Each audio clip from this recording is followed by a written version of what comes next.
Did he just go Super Saiyan?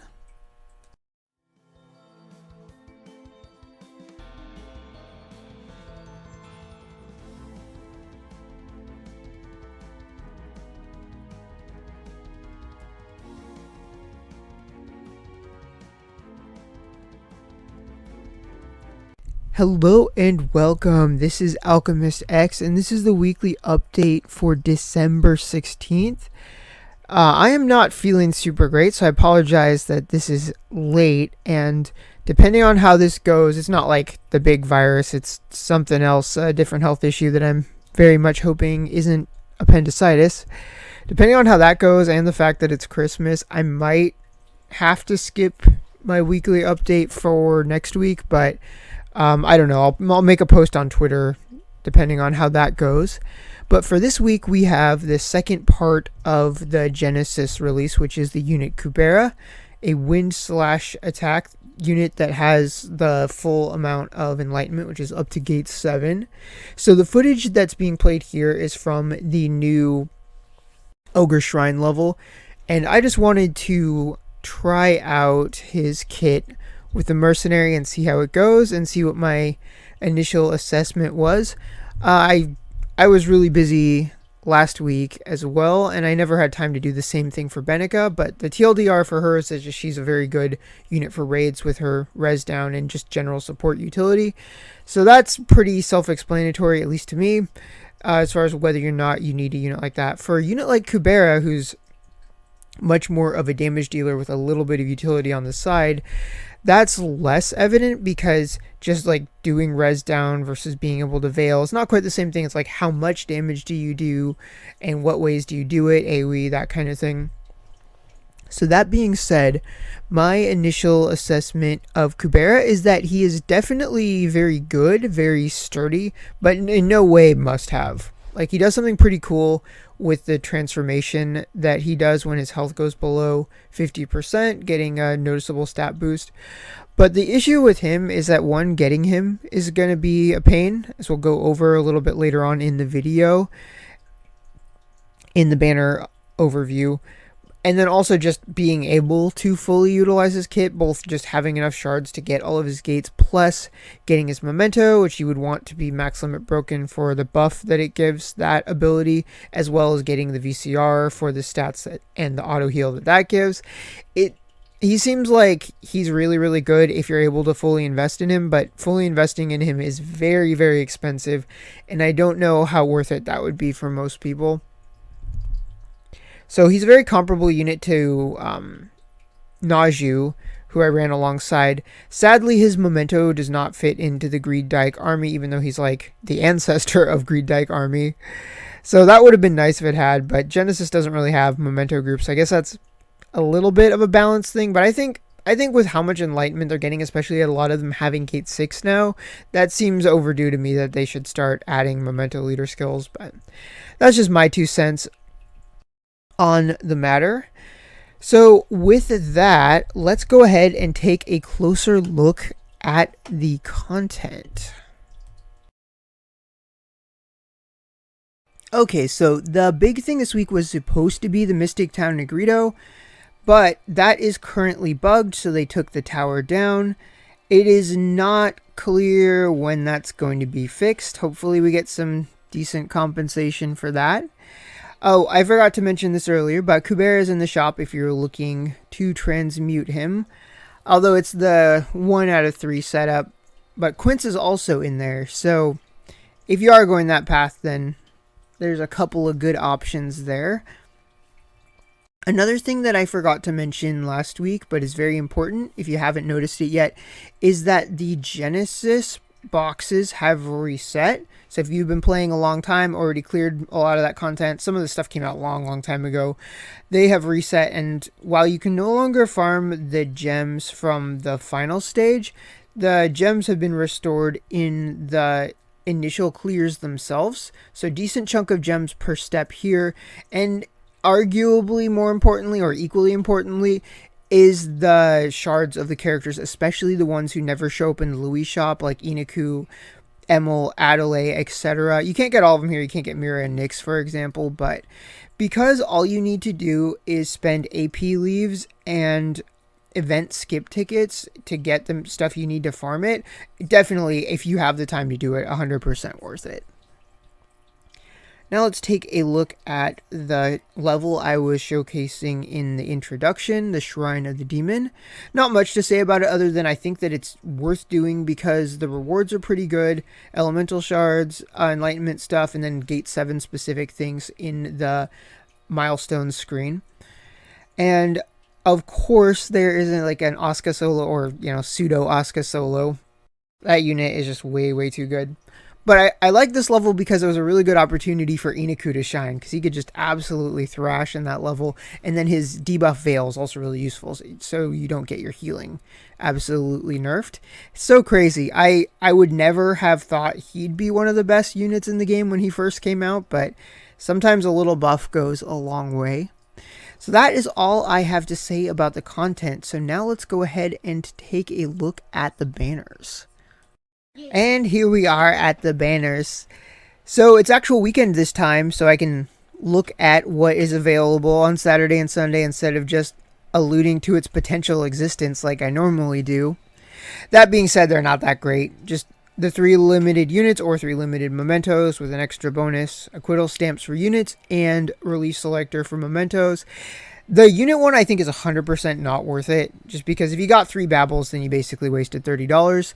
The memento one, less so, because there's not a free way to just get limited mementos in the same way. That being said, it's still a very big dice roll, because just because you're guaranteed 3 doesn't mean you're guaranteed 3 that you want. And they're either not all good or just not all needed by you, depending on the status of your account. And it's almost Christmas, and that's going to keep coming up in the course of this banner overview, because next update is going to be the update before Christmas. I think saving discount tickets and trying to keep your gems above 30k is a good idea, just in case there is a gem return banner.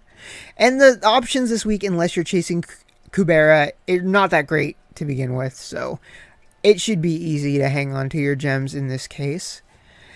So there's also a Genesis style memento banner. If you're chasing Kubera and potentially getting his memento by spending 1500 paid gems and saving you 20k paid gems on something you were going to get anyway, if that describes you, then this banner could be worthwhile. If it doesn't, which you're probably most people, then it's an easy skip.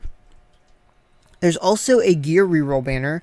If you're really new and you feel comfortable in your amount of gems, it could be good just to set you up with some stuff. But definitely look on the database to see the stats of the different gears, because in general, VCRs can get the job done just as well. There's a few like Kudenstein's Scarf or a Cup of Ruin if you're a big Chloe fan or Logi fan.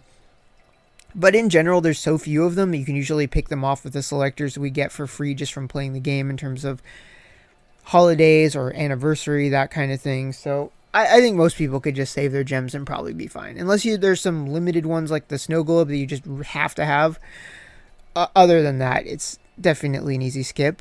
Next, we've got the free one. This is where you use the tickets on the free daily summon, and supposedly 30% chance of getting limited shards.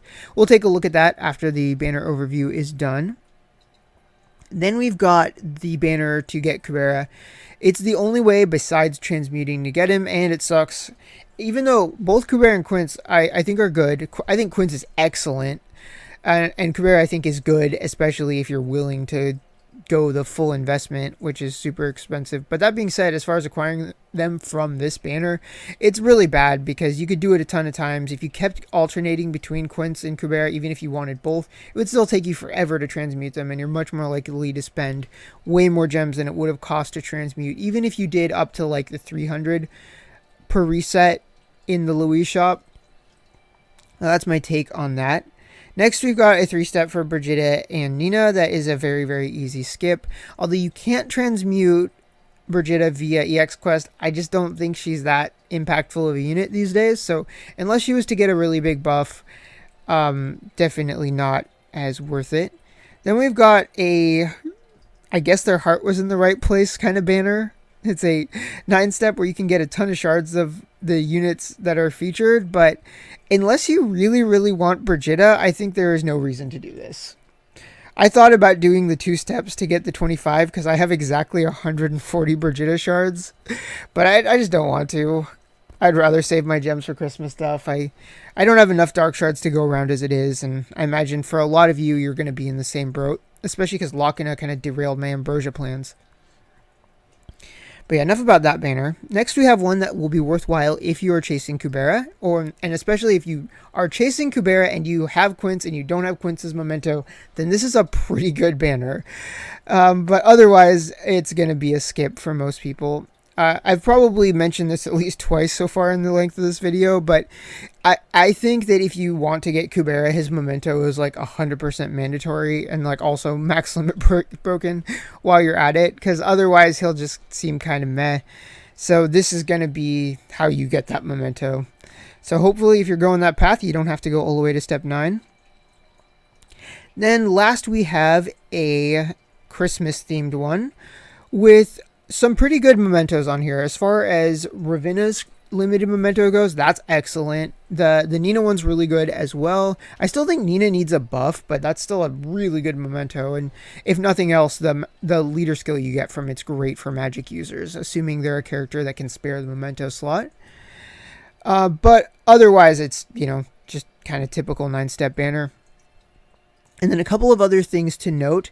That really excellent 9-step Genesis one is still around. So if you're got more than enough gems, or you're not worried about gem return banner, especially if you're missing some of the characters that really want their mementos, like the Dark Twins, Adelaide, especially, Eulalie is good as well. So this excellent banner will be around for the rest of the week too, if nothing else was appealing. So yeah, that is it for the banner overview. So next up, we'll take a look at just a couple pulls of the free ticket summon. So yeah, I have not tried this yet. So 25 is my total for past 3 days. I think I got 5, 5, and 15. As usual, I am a little skeptical on the 30%. Like, I'm sure it probably does average to 30%. But I always wonder, like, how is that going to be skewed? Like, among that 30%, what are your chances to get, like, good limited units? Or mostly just older, kind of more farmable units? I also wasn't sure what the distribution was like, because I think I wasn't reading carefully. I was like, was it 5 sets of 5? But it looks like it's just 5 by itself. So yeah, I definitely do not have the patience to do a really long recording for this, but just a little curious. I have to admit though, even though the most of these are going to be not that impactful, if you even got like one Genesis unit or somebody with just really rare shards, then that's kind of nice. Especially if those 5 shards will make a difference in usually capping out a gate. So usually, like, if you're like sitting at like 45 or maybe 55 if it's gate 6, or I guess 95 if you're waiting for gate 7, but most of the gate 7 units, they're getting their shards isn't too big of a problem, as far as, because they almost all of them have like Louise shop options. Not quite at the level of getting gate 7 for like units like Emil and, oh god, can you imagine Nimble eventually? Oh, look, a Genesis unit. Cool, I think that's a good stopping point. So, that shows that not impossible to get a good result. So yeah, hopefully if you are summoning, I wish you good luck. And with that, hopefully I will see you next week. If not, I will see you later than that.